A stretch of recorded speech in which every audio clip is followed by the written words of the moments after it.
नमस्कार दोस्तों, स्वागत है आपका यूट्यूब चैनल 99.com पर।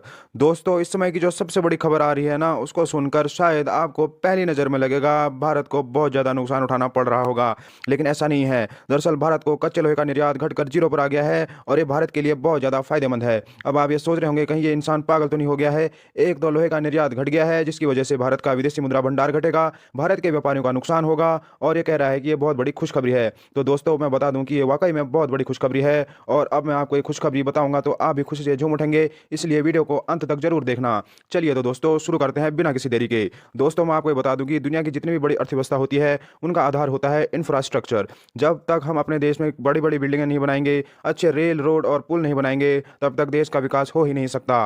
भारत जैसे देश के लिए तो बहुत ज़्यादा आवश्यक है अच्छे एक्सप्रेसवे रोड, अच्छे रेल नेटवर्क का होना। जिस हिसाब से भारत की अर्थव्यवस्था बढ़ रही है, उसी हिसाब से भारत पर दबाव भी बढ़ रहा है। तो भारत को उसी हिसाब से अपना इंफ्रास्ट्रक्चर बढ़ाना पड़ेगा और इसके लिए सबसे ज़्यादा आवश्यक चीज़ जो है वो है स्टील और लोहा। स्टील और लोहे की कीमत आसमान छू रही हैं, जिसकी वजह से जितने भी बड़ी बड़ी योजनाएं हैं उनकी लागत ज़्यादा आने लगी है। अब आप सोच रहे होंगे कि ये कीमतें बढ़ क्यों रही हैं। दोस्तों, मैं आपको बताता चलूँ कि भारत में जो कच्चा लोहा मिलता है उसका निर्यात सीधा चीन को कर दिया जाता है और भारतीय कंपनियां कच्चे लोहे की कमी की वजह से इसे दूसरे देशों से खरीद रही थी।